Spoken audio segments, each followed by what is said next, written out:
DAZN. Au terme de cette saison régulière, dès le début, on sentait que les choses allaient être particulièrement compliquées. Il relance proprement dans les pieds de Colassin. Il faut faire le choix juste, trouver la bonne ouverture. C'est le cas. Attention avec Sabo. Est-ce qu'il peut armer une frappe face à Devirouf? Ça défend bien. Et c'est qui? C'est encore Redan. Encore lui. Le nouveau venu qui avait déjà frappé la semaine dernière pour sa première apparition en Première Ligue, en Pro League, pardon. Et il récidive coup sur coup pour une telle affiche, pour la réception d'un tel club. Oh, il est bon ce ballon. Oh, Nick Shinton qui se rate. Superbe ce centre-là. Watanabe pour faire un but partout. Moins de 5 minutes après l'ouverture du score de Redan. Et les Buffalo qui... Attention, il faut bien gérer. Il faut communiquer, surtout entre Mbesso et Nick Shinton. Peut-être un cadeau pour Sonko. Non, ça finit dans le petit filet extérieur. Il s'en sort très très bien. Ça n'arrange évidemment pas les choses. Et là, on s'est quand même fait très peur entre Mbesso et Shinton. Un réel manque de c'était bien lu par Mbesso, mais il y a toujours du danger. De l'orge, ça circule proprement. Archie Brown qui tente de s'ouvrir une fenêtre de frappe. Est-ce que ça a été touché par Nick Shinton? En tout cas, ça a été touché par un joueur du Bearscott parce que ça sera un corner. Mais sans pousser Shinton à des arrêts incroyables. Et c'est d'ailleurs sur ce score de parité, un but partout, qu'on va rentrer au vestiaire.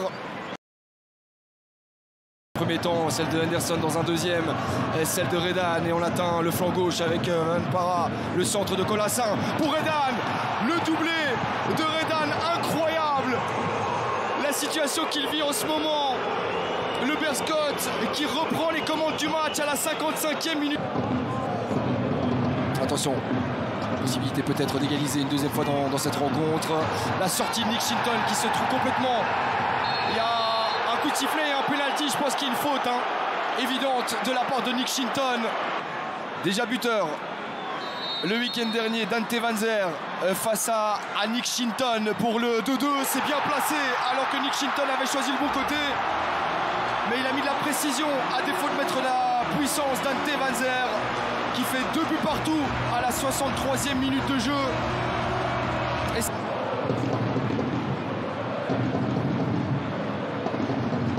Sonko, il est bon son contrôle poitrine. Est-ce qu'il peut enchaîner le centre pour Dante Vanzer? Ça passe au-dessus.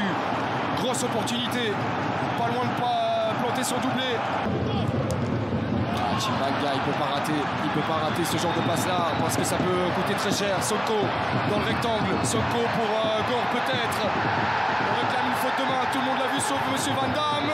Et derrière Sven Kums ne parvient pas à se montrer décisif.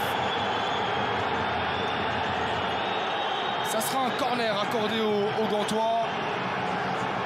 Alors que tout le monde dans le dos de Nick Shinton a vu une faute de main dans cette rencontre et qui pourrait tout perdre à 2 minutes de la fin. Incroyable le retournement de situation.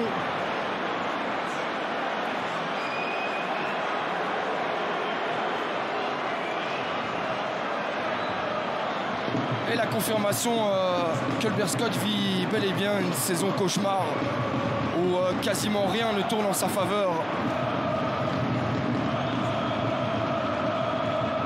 Et c'est évidemment complètement involontaire de la part de Sabo. Il veut ceinturer un petit peu Gore et c'est en prenant le corps de l'Ivoirien qui vient toucher assez légèrement le ballon, mais il pourrait accorder un penalty là-dessus, monsieur Van Damme. À voir si dans l'esprit du jeu il va laisser passer ça. Mais bon. De toute manière, il y aura des déçus, ça c'est sûr.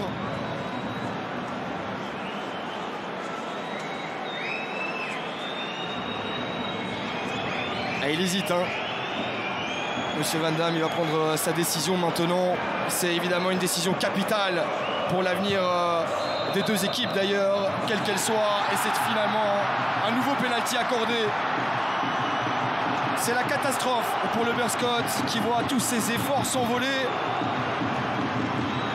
Après avoir sorti une prestation de qualité, franchement, après avoir mené au score à 2 reprises, ils sont à 2 doigts de tout perdre.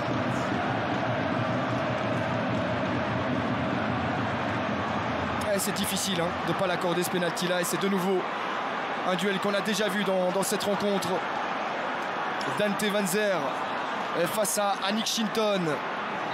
Le match aller a été remporté par Van Zer. Est-ce que Nick Shinton peut stopper cette deuxième tentative de Van Zer? Non, c'est pas le cas.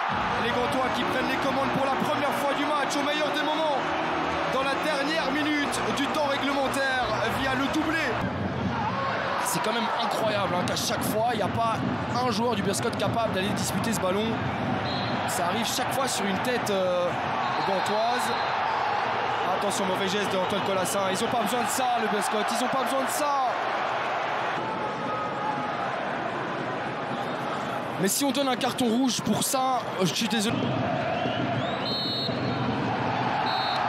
C'est terminé. Défaite frustrante pour le Beerschot qui n'est pas passé loin de l'exploit quand même. Pas passé loin de remporter son premier match en déplacement.